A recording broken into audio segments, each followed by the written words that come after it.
Señal directa.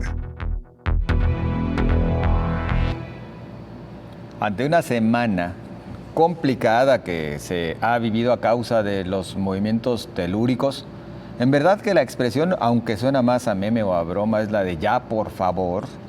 Bueno, pero también vienen con ello muchas inquietudes, muchas preguntas por parte de todos.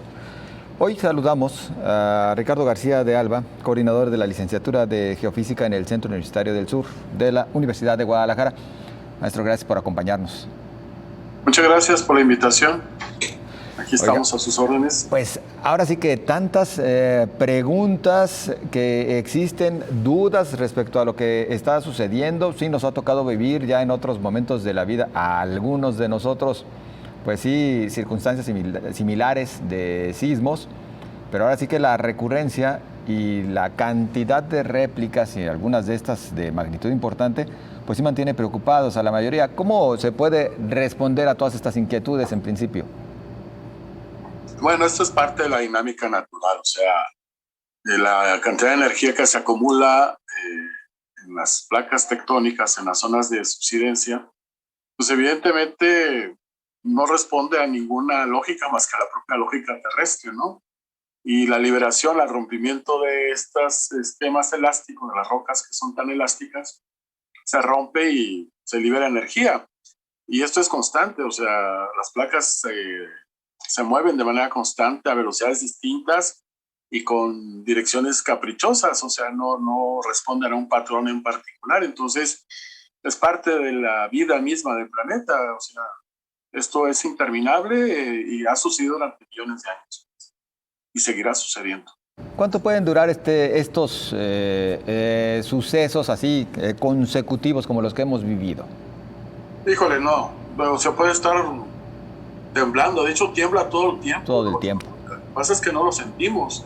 Las magnitudes de los temblores son a veces tan bajos que nuestro propio movimiento al ir caminando o ir en auto no lo estamos sintiendo, pero en zonas como las nuestras se mueve todos los días hay registro sísmico. El problema es cuando la magnitud es mucho más grande, que ya nos pone en situaciones complicadas, tanto en el lugar donde estamos, en la vivienda o en los centros de trabajo. Evidentemente eso implica pues que nosotros decimos que los sismos no matan, lo que matan son las construcciones, lo que matan son las condiciones en el cual estamos nosotros asentados. Y eso tiene que ver también con las condiciones geológicas locales, o sea, cada punto, cada sitio del territorio responde a diferentes esquemas y tiene diferentes comportamientos porque tenemos estructuras geológicas totalmente diferentes. No se compara una con la otra.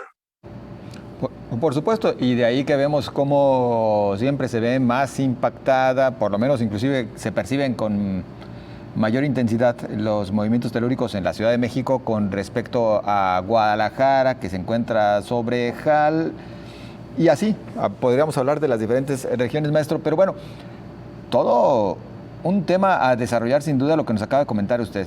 Los sismos no matan, lo que puede matar son las construcciones. Y en este análisis, ¿cómo nos encontramos en cuanto a nuestras edificaciones? Bueno, ahí implica que nosotros tenemos que revisar nuestros reglamentos de construcción, el tipo de construcción, dependiendo dentro de una ciudad, dependiendo dónde estemos asentados, también implica el tipo de estructura de los edificios que se debe tener, la cimentación, la profundidad. No, tampoco es garantía estar en una zona de material de HAL, que tal vez material de caída libre, igual que en Sousman. Son materiales de caída libre, son diferentes componentes, pero al final de cuentas son materiales volcánicos. Y los sismos no respetan el tipo de material, o sea, no es garantía un material respecto al otro. Repito, depende de condiciones tanto como de profundidad del manto del acuífero, depende del tipo de roca que esté asentado, depende si está fracturada, depende si no está fracturada. O sea, depende del origen de la roca, si son sedimentarias, si son ígneas, si son metamórficas. O sea, depende de muchísimos factores, no nomás es unifactorial. Depende de la cercanía del foco sísmico, como en este caso. Depende de la energía liberada. Depende si el movimiento se recibe con la onda de un valle o una cresta. O sea, depende de muchos factores, o sea, no es, repito, unifactorial ni podemos atribuirle a un solo elemento. Maestro. Coincidencias son muchas, Sí. pero no es eso, es coincidencia, no obedece a ningún patrón de ningún tipo, son coincidencias. La dinámica de la Tierra es constante, no se para. Es como decir, paramos el corazón y ya como lo paramos, ya no lo volvemos a activar, ¿no? O ya se paró una vez y ya no se va a volver a parar, no es cierto. O sea, la dinámica terrestre, esto ha sido durante millones de años y no va a parar. Por supuesto. Lo que tenemos que hacer nosotros es generar estrategias, y es un reto para la ingeniería, es un reto para el ingenio humano, generar estrategias para tener mayor seguridad en nuestras ciudades, mayores esquemas de prevención. Más que reactivos, debemos ser preventivos y evitar al máximo la pérdida de vidas. Maestro, de repente, y lo sabemos, hoy que rigen las redes sociales, pues hay quienes también tratan de aprovechar para sus 5 segundos de fama y comienzan a difundir inclusive fakes. El caso es brillar o el caso es provocar el caos en algunas ocasiones, de seguro, no sé si empate conmigo. Hoy se está difundiendo, por ejemplo, un mensaje vía WhatsApp de quién sabe quién, que tiene un conocido en protección civil de no sé dónde, pero que le informó que se activó, no dice siquiera el círculo de fuego, dice el fuego de círculo, y que está muy correlacionado con la falla de San Andrés, y que por lo tanto hay que estar atentos las próximas 36 horas, porque quién sabe qué vaya a suceder, porque pues ya se activó todo esto, va a provocar que la falla de San Andrés se mueva más. ¿Qué podemos decirle al ciudadano que está preocupado? ¿No? Hay que dar el premio Nobel de ciencias. Digo, porque esto es imposible. O sea, la corteza terrestre tiene 70 kilómetros de profundidad en promedio, y nosotros podemos inferir a través de métodos sísmicos lo que está sucediendo, pero lo que está en realidad, la acumulación energética que está pasando en el interior, es muy complicado, muy difícil.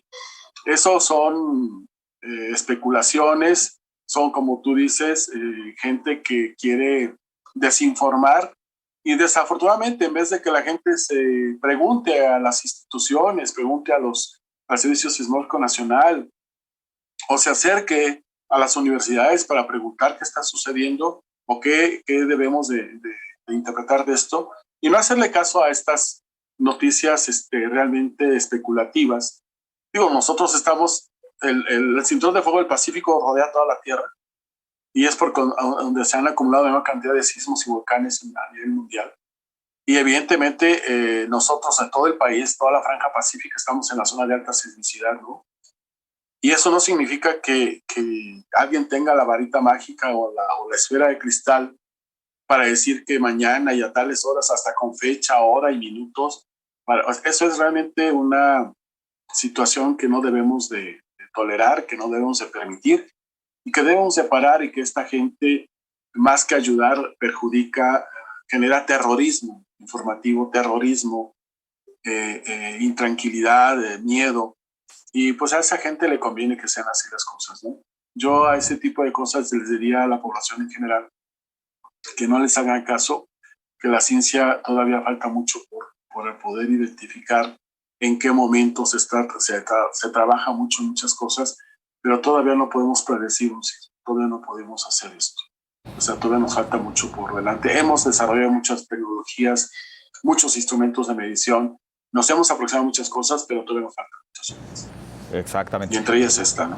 Oiga, maestro, lo que sí es un hecho es que, por ejemplo, en el caso del área metropolitana de Guadalajara, sí tenemos las grietas que están allá en Nextipac. Estas, ¿cómo se pueden explicar y cuál podría ser el alcance de las mismas ante los sucesos que estamos viendo últimamente? Bueno, ahí en Guadalajara tenemos al volcán, al complejo volcánico, la caldera volcánica de la Primavera. De hecho, hay una fractura entre la Primavera y el Valle de Tezistán. O sea, ese desnivel que hay entre un punto y otro es parte de una fractura, y esa fractura atraviesa gran parte del Valle de Tezistán.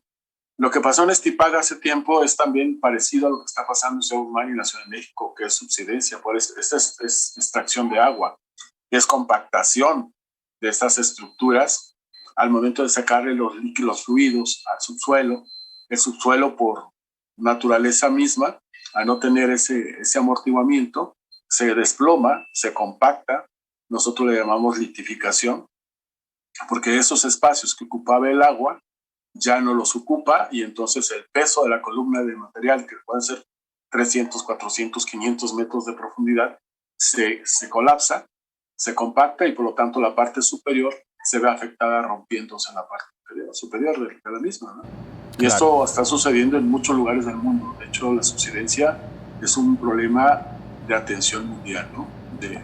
Y sucede mucho en las ciudades y por la extracción de agua, ¿no? Entonces,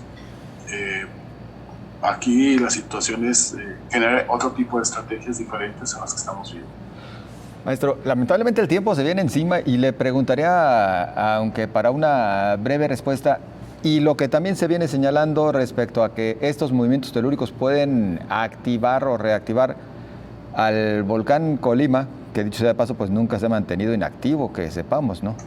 Así es, siempre está activo los volcanes son consecuencia de los rompimientos de la corteza y tienen una relación directa con las zonas de subsidencia. Entonces, si el piso oceánico se está metiendo por abajo del continente, como es el caso de la placa de Cocos con nosotros, evidentemente la presión puede estar liberando energía suficiente que pudiera o no reactivar un evento explosivo volcán. O sea, eso es prácticamente también una situación muy complicada. El volcán siempre ha estado activo, siempre. Y las batolitos no están conectados directamente a tal profundidad. O sea, pudiera haber influencia, sí, pero tendríamos que medirlo, tendríamos que crear metodologías adecuadas para poder crear esta relación directa entre la subsidencia y la actividad volcánica como tal. Maestro, agradecidos por esta charla y en comunicación. Al contrario, muy amables a ustedes. Gracias.